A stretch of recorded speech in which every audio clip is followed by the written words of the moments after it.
Pro Group Management, workers' comp that works for you. Welcome to Nevada Newsmakers. On the broadcast today, Brad Crowell joins us. He's the director of the Nevada Department of Conservation and Natural Resources, here for the whole show on an all-new Nevada Newsmakers. Pro Group Management specializes in providing industries with the necessary components to satisfy and exceed workers' comp requirements. Every business has unique needs and specific regulations. Pro Group Management stays ahead of the curve, providing up-to-date services to keep your industry in top form. Discover how we simplify your tasks, improve efficiency, and reduce expense to keep you moving in a positive direction. Pro Group Management, workers' comp that works for you. Truck drivers are some of the hardest working people you'll meet, delivering over 70% of America's freight and 92% of Nevada's. When there's a natural disaster, they're delivering critical supplies to help those communities recover and rebuild. Every sector of the economy and our nation's military rely on truck drivers. So let's take a moment to say thank you. On the open road or city streets, our truck drivers are rolling to make our economy and our nation stronger. Trucking moves America forward. This is Nevada Newsmakers with host Sam Shad, a no-holds-barred political forum. Now, from the Nevada Newsmakers broadcast headquarters, here is Sam Shad. And back on Nevada Newsmakers, we're pleased to welcome back to the program Brad Crowell. He is director of the Nevada Department of Conservation and Natural Resources. Great to have you back, sir. Thanks for having me, Sam. So let me ask you this. Are we seeing a wholesale change in the way we're dealing with water in the Silver State? Is there just a whole change in attitude with this administration from previous administrations? In large part, yes. We're taking a new approach. That being said, our ability to do things that are too novel or too innovative are still constrained by our law, which is pretty it's been around for decades and doesn't give us a whole lot of tools or room for imagination, but we're trying to do what we can under existing statutes and regulations, and also engaging with the legislature and stakeholders to give our state engineer more tools to manage our water resources in a more modern manner with new techniques and recognizing new science and new data as we do it. Okay, so that was a lot of stuff in one paragraph here. So let's dig in a little bit. What can you do before the legislature meets within the existing framework? What kind of things are you looking at? Sure. So, well, let me say this as a top line kind of philosophy in terms of the different way in which we look at appropriating and managing water in the state. We've adopted a what I call a quote, know before you grow strategy. So we need to know that the water resource is there now, will be there in a sustainable way into the future or for the life of the application we're looking at, and make a decision based on that not appropriate water, be it on paper or otherwise, that may be there in the short term but doesn't recognize long-term strains and challenges or conflicts. So we're much more responsible and careful about what we approve for water rights, and within that context, we're trying to use the tools we have related to mitigation and proof of beneficial use and things like that in a more steadfast way than it has been employed before. We don't, generally if you haven't used your water, you can get extensions and extensions and extensions. I think those days, obviously with exception, need to be put behind us. We just simply don't have enough water to keep up with our growth to do things the way we've done it in the past. And you add on climate change on top of that, and it becomes an even more tricky scenario to work with. Probably, without getting into the pipeline yet, the greatest example of overuse of a river was the Walker River, where it didn't matter how much water came in the wintertime. Walker Lake was never going to go up until Senator Reid started finding ways to buy back land from agriculture and put it in there. It was kind of like the movie The Producers, where failure was the only option rather than success, and if you had success, Walker Lake still didn't rise up, but we have seen an increase in water there. What kind of pushback are you getting on this at this point? So we get pushback from everybody on all sides, which tells me we're doing something right. It doesn't mean that we have the answers necessarily, but we're trying to address a problem that is real and exists. And you know, the pushback we're getting is from the very stalwart, you know, first in time, first in right, senior water right holders, versus some of the more contemporary concerns that, at least in Nevada, that we've seen related to protecting our natural resources and protecting the environment. Those are starting to come in conflict, and then you add in development pressures on top of that, and there's just a lot of tug of war amongst different interests for what the water should be used for and what should take priority. And so we're trying to work with all those parties, and I will tell you quite candidly that they're very difficult discussions, but they're ones that have been avoided at some level in the past, and we're not avoiding it. We're digging right in with all these stakeholders. But finding solutions is going to be difficult, and anything that we come up with amongst the stakeholders is going to have to likely be approved by the legislature, and that's going to be another hurdle. Okay, so, and obviously, I mean, water is the most legally contested issue anywhere in the country, and so no different here, obviously, in Nevada, especially being so arid. What would you say, and again, beyond the pipeline, we will get to that in a minute, has been the issue that where water was misappropriated, say in the last 30 years? So I don't know if I'm going to dodge your question a little bit and not necessarily cite specific instances where it's been misappropriated, but you can look at over-appropriation, which many of our basins are over-appropriated. A better way of putting it, okay? Yes. Okay. And then there's, and some of those basins, that's a problem that is over-appropriated, and in some of those basins it's not. The ones that it is are the ones that are over-appropriated and also over-pumped. And so that's where you're actually seeing an impact to the resource. Which ones, for example? So we have, of our 256 water basins, we have a few dozen that are also over-pumped, and I'm probably going to say the wrong ones here if I do that, but like out in Diamond Valley, that's one of those areas where there's strain on over-appropriation, over-pumping. Many places along the Humboldt River are basins that have those pressures. So where along the Humboldt, for example? So because that's another area I want to talk to you about. Yeah. So right now in the Humboldt, largely what we have is the junior groundwater right pumpers in the upper stretches of the Humboldt, impacting or quite possibly impacting senior water, surface water right holders downstream on the Humboldt near like Lovelock in Pershing County. Okay, so you're talking about people like up around Marys River or Elko, Carlin? Yeah, so out that way, out east, you have junior water right holders using water that is most likely impacting the surface water right, senior surface water right holders in places like Pershing County around Lovelock. Okay, so what about the mining industry? Because the mining industry has been pumping out water into the Humboldt River for decades, right? Are they in good stead with your department?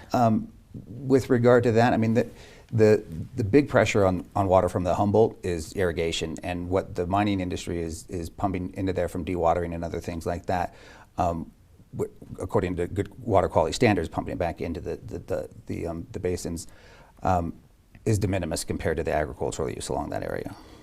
So, explain de minimis. It's not it's not clean? No. It's the quantity of water that the mining industry may be helping pump back into the river is so small compared to how much water is being used for agricultural uses that it doesn't make a huge difference. Okay, so one of the crazy things on the Humboldt River, on the tail end of it, is for agriculture is flood irrigation. Mm-hmm. Is that still the way that land is being irrigated? Because I haven't done stories on that in probably 30 years, but is it still flood irrigation? Flood irrigation happens in so many parts of Nevada, and it still does, and in certain instances it is appropriate, but I think in many instances we can do it in a way more water efficient way, and that's what one of the things we're going to look to push during this next legislative session is some innovative ways to use agricultural irrigation water more smartly.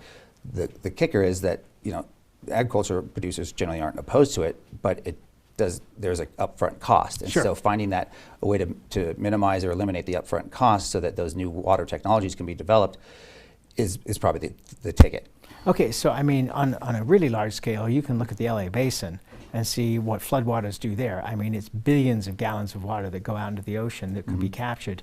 Are you looking at some kind of capture? And if so, who would pay for that? We're not, so there is aquifer storage proposals out there and some that have been approved in Nevada previously. There's a big one I think you're referring to. I'm getting towards that. I was thinking more at this point, you know, the flood irrigation, you know, at the Lovelock end of this. But yes, there's a company that would like to be able to take the flood irrigation in near the Winnemucca area, store that, and then resell that down the road. What are your thoughts on that? So that is one of those. I mean, we're looking at that application right now, and the state engineer hasn't made a decision on it yet, so I can't speak to it too much. But I would say that it is one of those innovative ideas that have been born out of the fact that more water is needed out there. Our supply is obviously limited and probably decreasing even, you know, as we speak, as our population continues to increase. And so, you know, this aquifer storage could be one way to do it, but it is based on the most junior rights, and that aquifer would only build up reserves in heavy flood years, heavy water years, which there may or may not be more of going forward. But this is private investment. This is a company right. that's actually looking at it and saying, we'll put up the money, we'll store the water, and in a way it appears to me, and I'm not an engineer, so you can correct me if I'm wrong, but it seems like recreating deep geologic water, which is what we have over in eastern Nevada, where it's water that's percolated down over the millennia, and then it's a one-time use. I mean, it could be a long, long one-time use, but it's a one-time use thing. It's not going to be recharging forever. But this company thinks that they can make money doing this. Yeah, and if the economics work for them, and we see the proposal as having, you know, being sound from an engineering and hydrology and quantity perspective, it's, you know, probably something that could be supported. But again, it's not going to be our salvation necessarily, because if you approve that project and it happens to coincide with a 20-year drought, that aquifer is never going to fill, and you're not going to have those promised deliveries or make the economics work in that period of time. So there's a lot of uncertainties. It's a bit of a gamble, but it's one of those things that under our current water law, people are getting very novel and innovative in their proposals. Right, but I mean, if it's private industry, isn't it? It's their risk. It is, but again, there's people that may be relying on that water, and if we build up development or propose new development based on water being there that doesn't show up, what are we going to do? Are we going to turn people's taps off? We live in a desert. You know, I lived in Marin County when we had 35 gallons of water a day. That was in 1977. So, I mean, I know what it's like when the water gets essentially turned off. It's not a good thing. Let's take a break. We'll come back with much more after this time out. Safety. We all think about it. You think about it when he buckles in, when you check your mirrors and put away your phone. RTC thinks about safety too. In fact, we create it. Center turn lanes mean fewer blind spots. Bike lanes keep cyclists and you safe. Roundabouts reduce injury collisions, and all these crosswalks are designed to keep families like yours safe. Safety is your priority, and it's ours too. Every day, in everything we do. Because of UMC, there's a wide open road ahead of me. Because of UMC, she can grow up with her twin sister.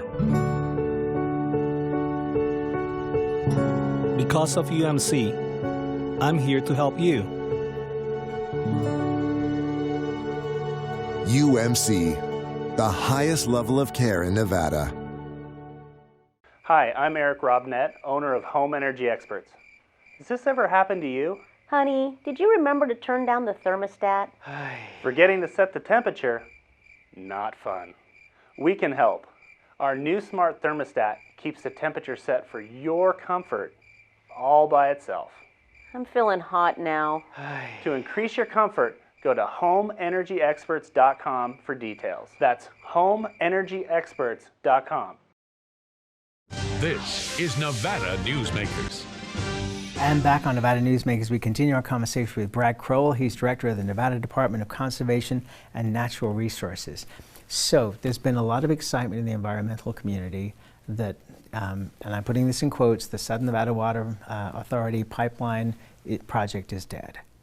And the thing I should probably point out is that in their plan, this was 50 years down the road as far as their plan goes. Am I correct on that? Yes. They still retain the ranches that they purchased that have the water rights, and they are still running cows and cattle on that land.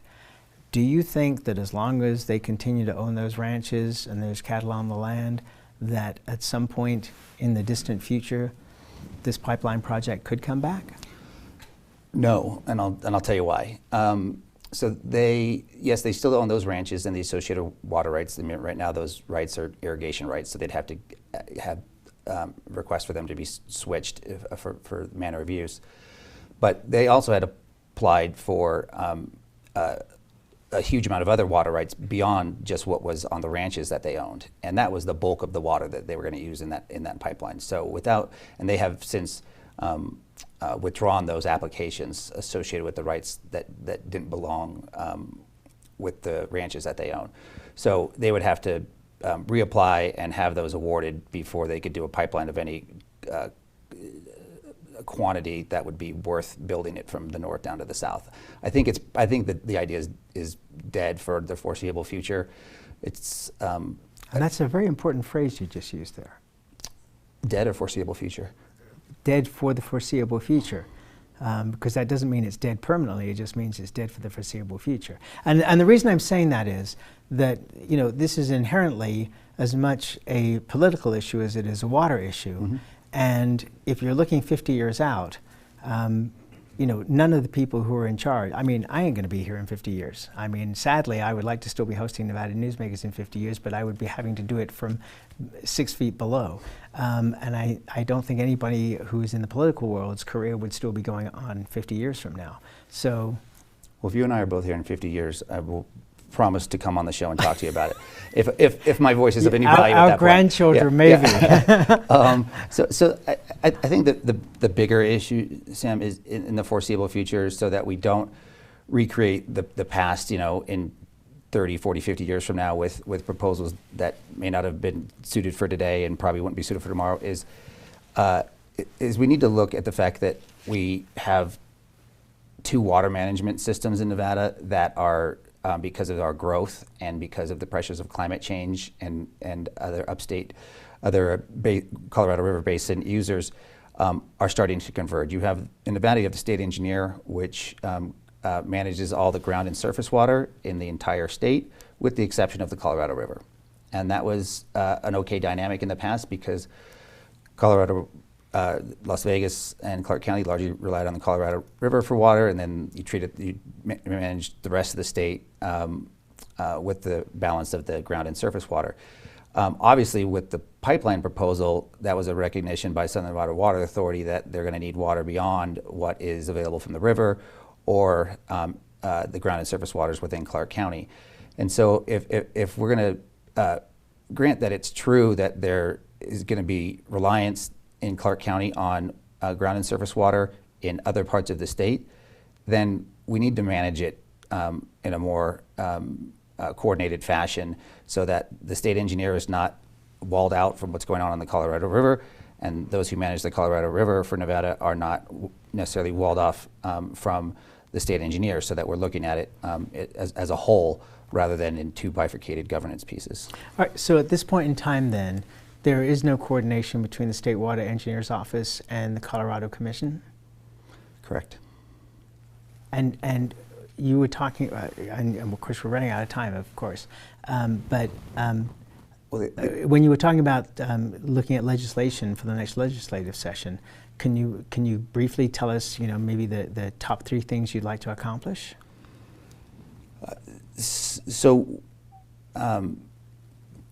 I don't want to do that with you today because I Can you give us one?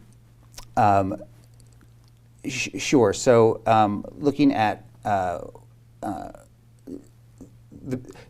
baseline thing, the biggest thing I want to do, and this is not a policy thing, but this is a money thing I need from the legislature, which is not the greatest time to do this, but we need financial support to do a independent statewide inventory of what our surface and groundwater basins look like, and calculate within that what the impacts of climate change could mean. And without that baseline data, it's really hard to make sound decisions with regard to water right applications and things like that across the state. So I really want our policies to be dictated on good data and good science, and we don't have that yet, and we need that as a starting point.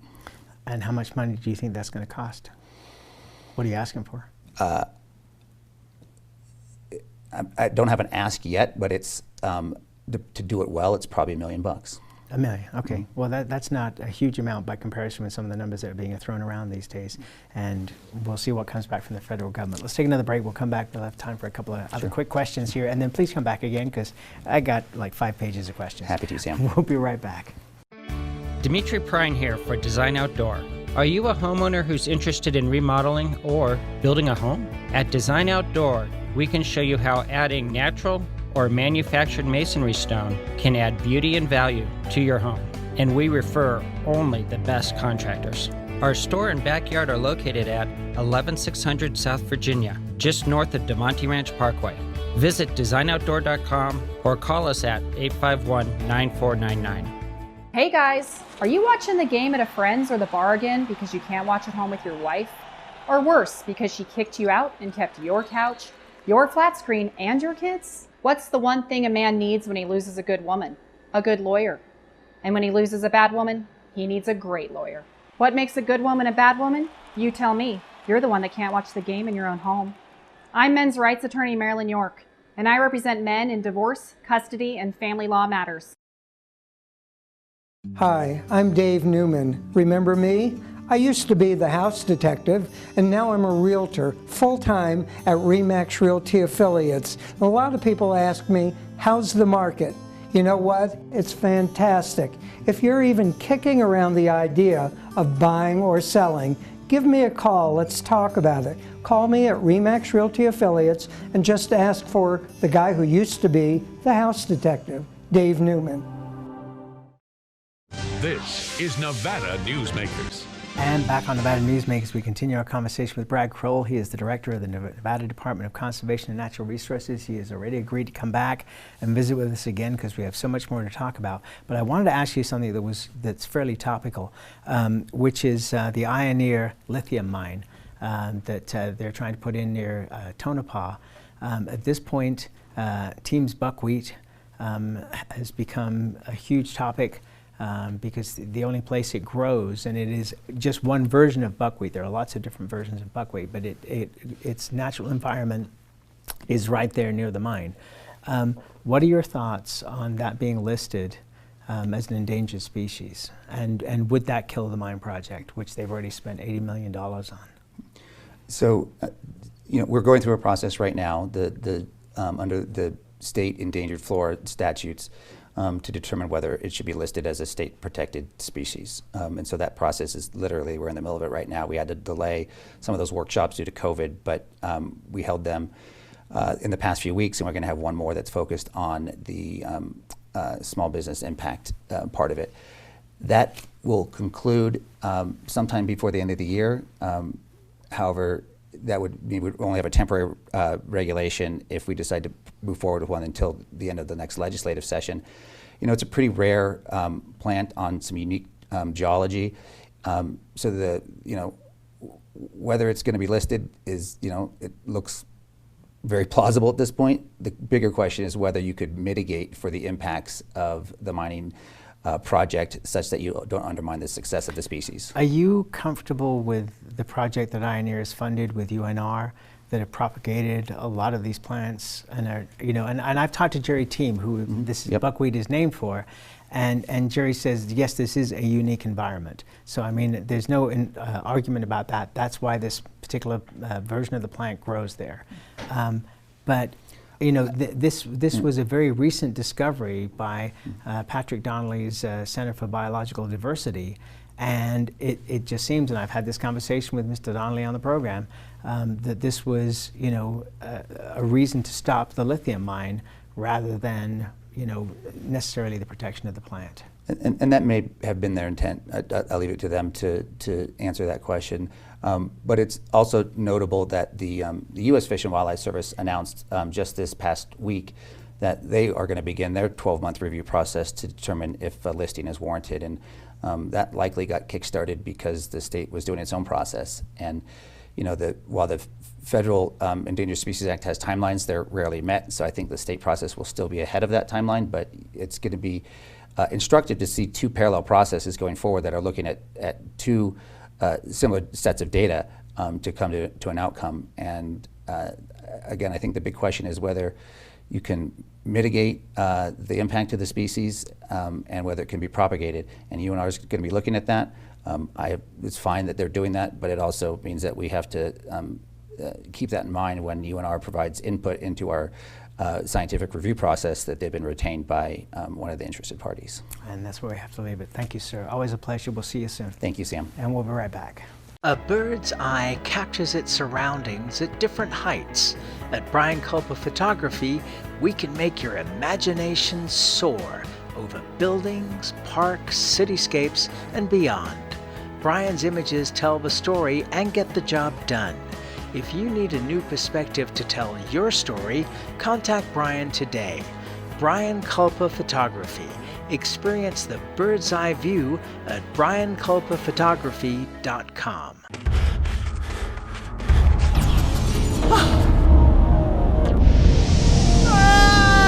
Kenny! Dad? What are you learning? This place is great. Huh? You gotta try this. Wow! This stuff is great! People are gonna love it! Yes. Yes, they will.